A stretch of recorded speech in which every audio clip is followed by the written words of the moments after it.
Hassi Beïda reste le point névralgique du conflit algéro-marocain. Le point d'eau et la minuscule Palmeraie sont occupés par l'armée royale marocaine qui, sous le commandement du général Driss, affirme avoir nettoyé la région des éléments algériens. Les Marocains ont fait prisonnier 4 officiers égyptiens. Intervention égyptienne, dit Rabat, simple mission d'assistance technique, répond Alger. Mais à la suite de tels incidents, le ton a monté au Maroc. Dans les rues de la Médina de Marrakech, une foule a manifesté contre Ben Bella à l'heure où le roi Hassan déclarait « Le Maroc n'est pas l'agresseur, il est certain de son bon droit ».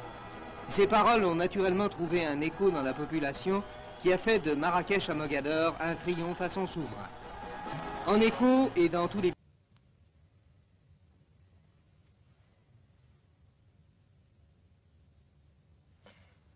À l'heure où nous vous présentons ce reportage, on se demande s'il reste encore quelque chance d'empêcher de s'affronter en une guerre généralisée l'Algérie et le Maroc.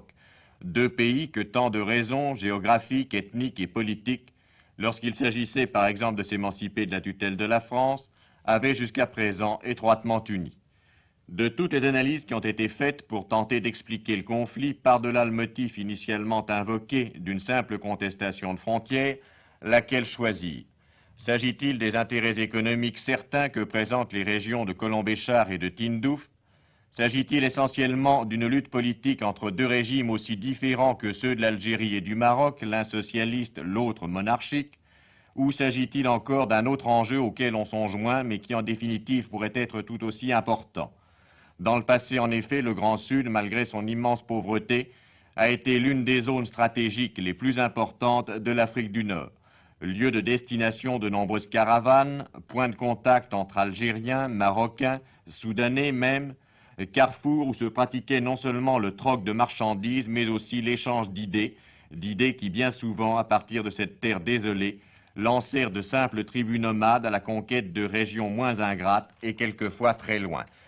Mais nous ne retrouverons pas apparemment de telles considérations dans l'esprit de ce lieutenant algérien interrogé par Michel Honorin sur une position située à 15 km d'Hassi Beïda, c'est-à-dire en pleine zone de feu. Est-ce que les combats sont violents?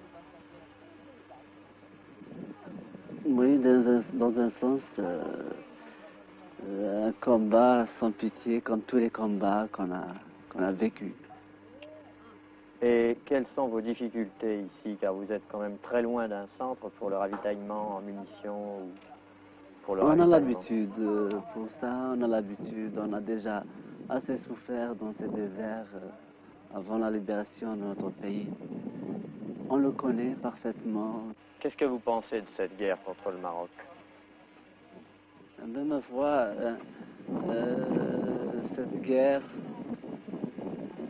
c'est-à-dire, on voulait bien se reposer, c'est-à-dire, c'est une mi-temps qu'on a fait, c'est-à-dire, on a fait la guerre pour libérer notre terrain, puis on s'est arrêté, on a dit on voulait s'organiser et avoir pas mal de, c'est-à-dire orienter notre armée, mais les Marocains nous ont provoqué, c'est une provocation de leur part, c'est tout ce que je dis. Mais quand même, les Marocains, le Maroc est un peuple arabe comme vous. Alors qu'est-ce que vous ressentez à lutter contre les Marocains? Le peuple marocain, on n'a rien contre le peuple marocain, mais c'est surtout ses gouvernants qui ont une autre formation, qu'elle n'est pas la nôtre. Nous Algériens, qu'on veut ouvrir toutes les frontières et faire un Maghreb arabe, il ne se limite pas à Tindouf ou à... On veut l'ouvrir une fois pour toutes, c'est notre idée, quoi. Il aurait dû passer par d'autres... il aurait dû passer par un dialogue, comme notre gouvernement l'a bien précis dans tous les discours qu'il a fait Ben Bella. Je pense qu'il pouvait, il y avait le seul moyen, c'est de discuter, de parler. Et nous retrouvons le désert dans lequel évoluent péniblement des hommes tassés et secoués dans des camions qui font peut-être partie de ceux offerts par le Maroc, comme certaines pièces d'artillerie et chars AMX, cadeaux également du voisin chérifien à l'heure de l'amitié, qui sont maintenant retournés contre lui. Mais la mécanique est une chose à côté de laquelle on n'oublie pas le prix que vaut dans le désert l'antique et traditionnelle monture saharienne adaptée aux besoins du moment. Quelle était la situation militaire des Algériens au moment où ces images ont été tournées? Michel Honorin nous l'explique maintenant.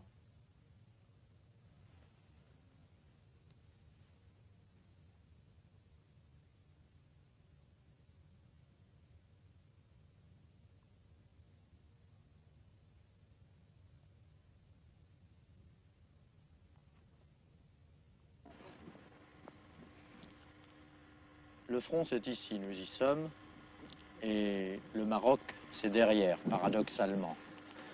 Mais pourquoi le Maroc est-il derrière nous et que les Algériens sont tournés vers leur pays? C'est que les Marocains tentent un mouvement de tenaille vers la gauche, donc vers le nord, et que les Algériens résistent à la poussée marocaine.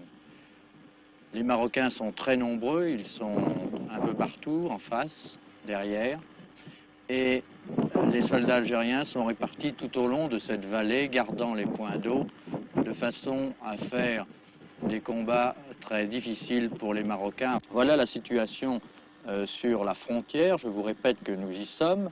Le Maroc est très près et les Algériens, l'armée nationale algérienne, résiste pour l'instant à une tentative de poussée marocaine vers l'intérieur du territoire algérien.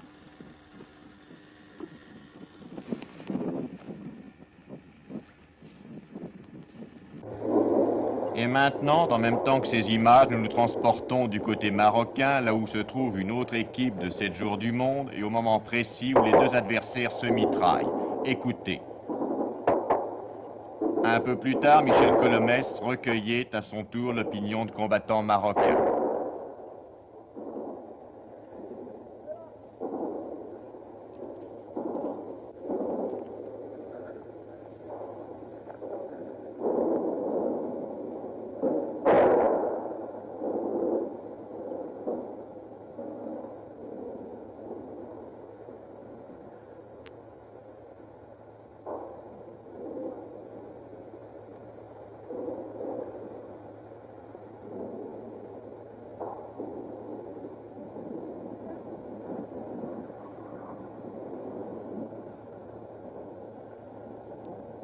Comment elle se passe, cette guerre?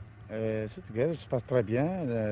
Nous sommes gonflés, nous sommes prêts à défendre notre territoire et nous sommes prêts à défendre le plus de notre terre, n'est-ce pas, pour que les Algériens ne s'approchent pas de notre territoire national. Vous avez eu beaucoup de pertes? Non, pas du tout. Comment ça s'est-il passé sur le plan militaire, la reprise d'Hassin Beida? La prise de Hassan Beida, parce que les Algériens nous ont pris par lâcheté et enfin, nous sommes venus et nous avons repris nos positions avec succès. Les troupes ont bon moral? Très bon moral, très gonflé. À Tagounit, le PC avancé de l'armée marocaine, à une quarantaine de kilomètres au nord d'Hassi Beida, les troupes marocaines viennent au repos et se préparent à d'autres opérations. Michel Colomès y a rencontré un colonel marocain qu'il va questionner à son tour.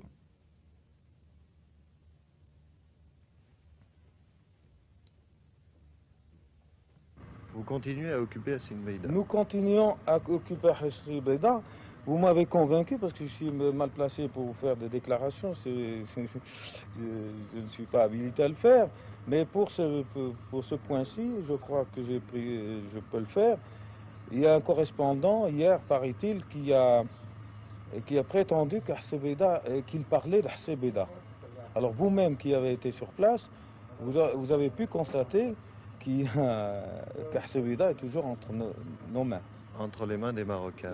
Pour une mise au point, on pourrait très bien amener un correspondant venant de France dans un coin rocailleux avec quelques palmiers, quelques soldats autour et prétendre que c'est Hassi Beida. Rien ne le prouve. Quant à vous, je pense que vous savez où c'est Hassi Beida, vous l'avez montré sur la carte, donc il n'y a pas d'erreur sur le point. Et vous avez bien été, c'est moi qui vous interviewe cette fois-ci, vous avez été bien à Hassi Beida. Certainement, mon colonel. Oui. Mais dites-moi, il y a une chose tout de même qui frappe. Se battre pour un coin de désert, ça paraît pas un peu inutile? C'est une question qui me dépasse. Voilà, nous sommes à Figuig. Figuig où cette fois-ci le cessez-le-feu est effectif. La première nuit de calme, nous l'avons passée cette nuit dernière. En face de nous, de l'autre côté, des crêtes, à 2 km à peu près, on peut même les apercevoir à la jumelle, les Algériens. Ici, un poste qui était jusqu'à présent un poste de tir avec une mitrailleuse 12-7 et qui est maintenant un poste d'observation.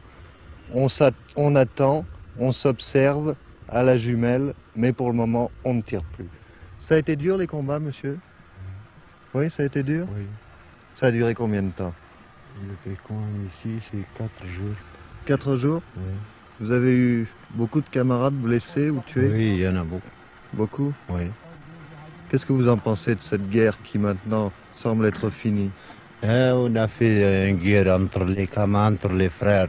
C'est eux qui veulent rentrer dans notre terre et dans notre pays.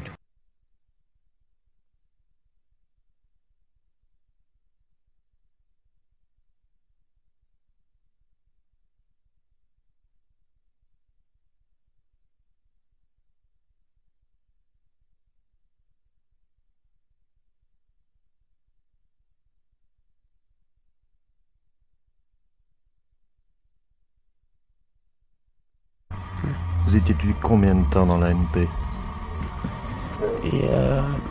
Je suis engagé le 28. 28 octobre? Oui. Pour la guerre, là? Oui. Qu'est-ce qu'on vous a dit lorsque vous êtes engagé?